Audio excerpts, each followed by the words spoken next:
Europe 1. Le grand direct de la santé avec aujourd'hui le docteur Jean-Michel Cohen, Elisabeth Assayag, Véronique de Villèle et le docteur Gérald Kierzek. Lorsque vous souhaitez faire un prêt ou souscrire à un contrat d'assurance, il vous est systématiquement demandé des informations sur votre état de santé. Alors, est-ce bien légal et surtout quelles sont les conséquences de ces questionnaires et qu'a-t-on le droit de vous demander précisément pour un contrat d'assurance ou pour un prêt? On en parle avec le docteur Gérald Kierzek, urgentiste, médecin Europe 1. D'abord, docteur, est-ce que c'est normal que les assurances ou encore les banques demandent des renseignements sur l'état de santé des clients? Alors oui, c'est normal parce que c'est le principe de l'assurance, c'est d'évaluer un risque pour pouvoir derrière vous assurer, vous donner une prime d'assurance en fonction de votre risque. Plus vous avez un risque élevé, plus la prime va être élevée. Et malheureusement, il y a certaines conditions médicales qui peuvent vous exclure ou en tout cas augmenter tellement la prime que ça va devenir dissuasif. Mais en tout cas, le code des assurances est assez clair. Ils ont le droit de demander ce questionnaire de santé. Ils ont le droit de le demander au patient, c'est-à-dire à la personne qui va contracter l'emprunt. Et vous avez l'obligation de répondre de manière transparente et exhaustive à ce questionnaire. On est obligé de dire la vérité. Oui, sur ces questionnaires d'assurance de prêt, par exemple, qui sont les plus courants, vous êtes obligé de dire la vérité, c'est-à-dire de donner toutes les informations médicales que vous avez en votre possession. Et ensuite, et ça c'est le premier niveau, donc globalement, quand vous n'avez pas de problème de santé, vous allez remplir, ça ne va pas poser de problème, ça va être transmis au médecin conseil. Et puis, il y aura une prime d'assurance qui va vous être donnée. Là où ça pose problème, c'est quand vous avez des antécédents médicaux, vous avez subi des examens, vous avez des maladies, et bien là, vous allez passer à un niveau de sur-risque et c'est à ce moment-là où la prime peut se négocier, ou alors l'assurance peut vous répondre qu'elle ne va pas vous assurer, c'est ce qu'on appelle le niveau 2, et depuis certaines années, maintenant, les assureurs se sont regroupés, ils ont obligation de vous proposer quand même de réexaminer votre dossier et d'avoir une convention spéciale. Alors les banques connaissent très bien, il y a des petits formulaires, ça s'appelle la convention AERAS, qui permet de garantir avec des réassureurs, avec des pools d'assurance qui permettent de réévaluer le dossier et éventuellement de vous proposer, avec une surprime, vous payerez un petit peu plus, mais vous pourrez quand même être assuré. Mais en tout cas, vous devez tout déclarer, sauf le droit à l'oubli. On en a parlé il y a quelques mois parce que le droit à l'oubli, c'est une nouveauté dans la loi santé qui vient d'être votée. Ça permet de ne pas déclarer certaines maladies graves, et je pense au cancer. Si vous avez eu un cancer dans votre enfance, par exemple, ça fait 20 ans que cette histoire elle est oubliée, vous avez le droit à l'oubli et vous avez le droit à contracter une assurance pour un prêt immobilier sans qu'on vous embête et qu'on vous demande tous ces antécédents médicaux. Donc le droit à l'oubli, il est entre 10 et 15 ans. Il était classiquement de 15 ans. C'est-à-dire si vous avez fini votre protocole thérapeutique, votre traitement il y a 15 ans, vous n'êtes pas obligé, vous avez le droit d'oublier sur votre questionnaire et ça ne sera pas considéré comme une omission ou un mensonge. Mais on nous explique depuis des années que le dossier médical est quelque chose de très personnel, de très privé. Là, quand vous remplissez un questionnaire, vous le renvoyez par la poste, franchement, vous ne savez pas qui va tomber dessus. C'est une secrétaire qui n'est pas médecin du tout qui va l'ouvrir, qui va voir quelles sont vos maladies, quels sont vos problèmes. Elle est où la confidentialité dans tout ça? Alors, le secret médical, vous avez raison Jean-Marc, ça appartient, les informations de santé appartiennent aux patients. Aux patients ou pas patients, si vous n'êtes pas malade, vous allez contracter un prêt, ce sont vos données médicales confidentielles. Et d'ailleurs, quand vous remplissez ce questionnaire de santé, il est renvoyé sous pli cacheté, c'est un pli qui est fermé et c'est marqué adressé au médecin conseil de l'assurance. Donc théoriquement, ça ne va qu'au médecin conseil de l'assurance. Je dis théoriquement, parce que évidemment, on ne sait pas de l'autre côté qui va ouvrir. Alors après, les personnes qui vont ouvrir sont soumises non pas au secret médical, mais au secret professionnel. C'est pareil dans un hôpital. Quand vous avez un dossier médical, il y a des secrétaires, des assistantes sociales, les gens qui ne sont pas des médecins ou des professionnels de santé qui vont ouvrir. Mais la notion de secret médical, elle est extensive en droit, c'est-à-dire que c'est un secret professionnel et tous les gens qui ont affaire à ces données médicales sont censés ne pas les divulguer. Après, l'autre question derrière, c'est qu'est-ce qu'elles vont devenir ces données? Elles vont être stockées, à quel moment elles vont être stockées en toute sécurité? Est-ce qu'il n'y a pas un risque de fuite? Est-ce qu'on a un droit de regard dessus, par exemple aussi? Oui, vous avez un droit de regard sur ces informations, parce que comme toutes les informations personnelles, vous avez un droit de regard, mais théoriquement, elles sont protégées par le secret médical et elles ne sont adressées qu'au médecin conseil de l'assurance. Mais plutôt qu'un questionnaire, est-ce que l'idéal, ce serait pas qu'on soit examiné par un médecin de l'assurance? Au moins, on sait que c'est un médecin, au moins on sait que c'est un professionnel de la santé. Parce que moi, franchement, ces questionnaires, je me dis, mais tout le monde tombe...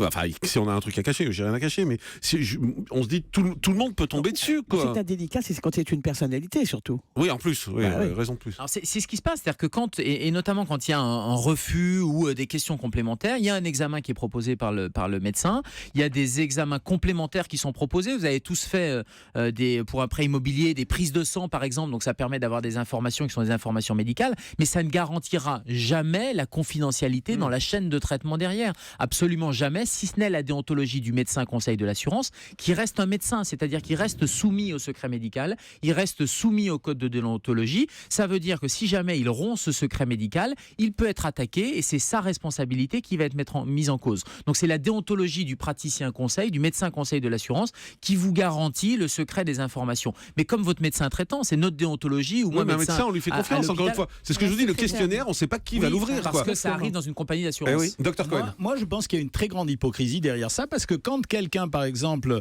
a un incident et qu'il doit se faire rembourser par l'assurance et que l'assurance conteste le remboursement, elle a souvent des éléments pour contester le remboursement et on peut se demander d'où viennent ces renseignements, parce qu'a priori, personne ne devrait rien dire à personne. Alors ça c'est le point épineux. C'est-à-dire globalement, le questionnaire de santé, vous le remplissez, ça arrive, la secrétaire va l'ouvrir, le médecin conseil va regarder, mais ça pose généralement pas de problème. En tout cas, il n'y a pas de litige. Là où il y a un litige et où ça devient épineux, c'est quand l'assurance doit payer. Soit quand vous tombez malade, vous avez un accident, et à ce moment-là, les informations dont dispose l'assurance, ce sont les informations que vous avez données, et parfois il y a des informations que l'assurance a en sa possession et vous ne les avez jamais données, ces informations. Et très souvent, les compagnies d'assurance, via le médecin conseil, et d'ailleurs sur les papiers, là j'ai des papiers en tête de banque qui montrent très clairement que c'est la direction médicale, donc c'est le docteur d'une banque ou d'une compagnie d'assurance qui va faire pression à la fois sur la famille pour demander au médecin traitant et faire pression sur le médecin traitant en disant vous avez l'obligation de remplir ce questionnaire de santé. Alors que là, la loi, elle est beaucoup moins claire que ça. Et l'argument qui est de dire la loi Kouchner du 4 mars 2002 donne obligation au médecin traitant, par exemple, de remplir le questionnaire de santé pour le compte du patient, c'est complètement faux. Le médecin traitant n'a pas à remplir ces questionnaires-là et les informations qui sont données a posteriori, une fois que l'accident, la maladie s'est déclarée, eh bien, c'est les informations que vous aviez données au préalable, mais il n'est pas question que le médecin traitant remplisse ou divulgue des informations parce que lui, il serait passible d'une condamnation parce qu'il serait responsable de ce secret médical rompu. Elisabeth Assayag. Mais vous nous dites, Gérald, que la banque peut demander au médecin traitant de divulguer des informations. Non, la banque demande, mais elle ne doit pas demander. Elle demande. Mais là, j'ai par exemple une grande banque française qui demande certificat médical d'incapacité de travail. Donc c'est un patient qui a demandé à être indemnisé puisqu'il a eu un accident du travail. Et la banque va écrire clairement au médecin traitant en expliquant qu'il a l'obligation de remplir ce certificat. Et c'est sur le site d'un syndicat de médecins qui défend les médecins en disant vous n'avez pas à remplir. Et la seule phrase, et je vous lis, la seule phrase qu'il y a à retenir, c'est celle-ci: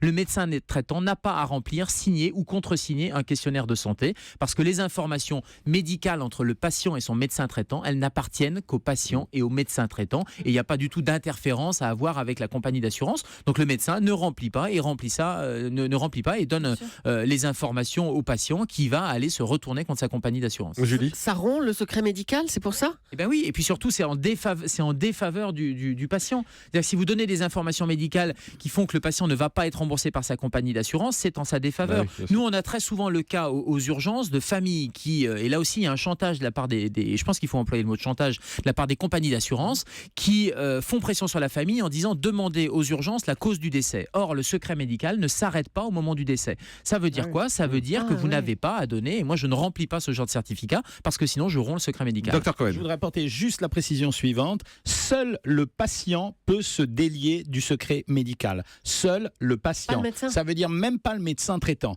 Donc c'est très important comme notion. Et quand, par exemple, entre médecins, quand des médecins se parlent entre eux, ils vous parlent de votre cas. C'est la notion de secret médical partagé, mais c'est avec l'accord du patient. Il faut que le patient soit d'accord. Je parle dans un ascenseur de votre cas médical avec un confrère, même si c'est pour votre bien, si j'ai pas demandé l'autorisation, théoriquement, je suis passible d'une rupture du secret médical qui est condamné sur le plan Et pénal. vous risquez quoi?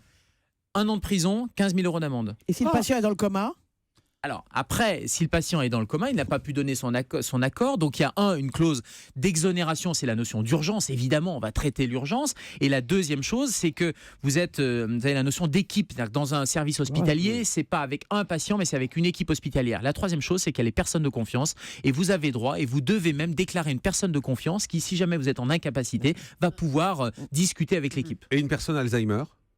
C'est le même problème que la personne en incapacité, c'est-à-dire qu'elle n'est pas en capacité, elle n'a pas toutes ses facultés Mais qui décide pour pouvoir alors prendre les décisions. Eh bien, c'est là. La Il y a famille, des mesures juridiques loi. de protection déjà, donc c'est la loi, la juge des tutelles. la tutelle, etc. S'il y a une notion d'urgence, c'est l'urgence qui va primer. Et puis il y a la personne de confiance, La c'est-à-dire famille. la famille. Ouais. Et puis un petit mot encore, parce qu'on parle beaucoup d'e-santé depuis quelques temps, et on parlait des pas tout à l'heure justement, on a tous par exemple nos pas, ça c'est pas très grave, qui sont stockés sur notre téléphone portable, mais on peut mettre notre rythme cardiaque, on peut mettre plein de choses. C'est grave, bien sûr, c'est grave. Si, c'est Non, grave. les pas, je dis les pas, c'est pas grave. Mais sur tout le reste, qui a le droit d'accéder à ces infos? Mais même les pas, c'est grave, Jean-Marc. Pourquoi? Parce que imaginons une assurance, et ça se fait aux États-Unis, qui vous fait un contrat d'assurance en vous disant bon, il faut faire du sport, vous donne des conseils de prévention, de bien-être, etc. Si elle a accès à ces données, disant que vous ne faites pas vos 10 000 pas par jour, par exemple, elle va dire il ne respecte pas les consignes, je vais augmenter sa prime. Mais ces données, elles vont où? On sait Eh pas ben, aujourd'hui. elles vont pour l'instant dans la compagnie qui. Alors là, vous avez un smartphone Dans le cloud. avec une Non, grosse mais un pomme dessus. smartphone, Ouais. ça se Et balade ça pas. va aller, c'est connecté aux bases de données qui sont des bases de données d'entreprises. Et ces entreprises, rien ne garantit qu'elles ne vont pas revendre. Et tout l'enjeu donc, pour être très actuellement. clair, c'est-à-dire mon nombre de pas, il va chez Apple Oui, et aujourd'hui. le modèle économique de toutes ces startups, c'est quoi? C'est la collecte des données.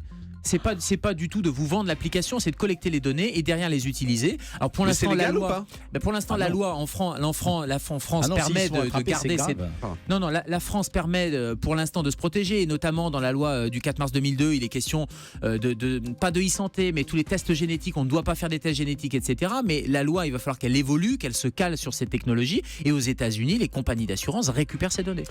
On fait une pause, on se retrouve dans un instant sur Europe 1. Merci docteur pour toutes ces précisions, parfois inquiétantes, il faut le dire, en particulier sur ces données qui sont stockées sur nos smartphones. Et dans un instant, on va parler d'une façon de se muscler, de muscler ses abdos sans se faire mal et en étant debout. Julie est prête, elle est assise ou debout là? Assise. Ah bah, tout de suite sur attendez. Europe.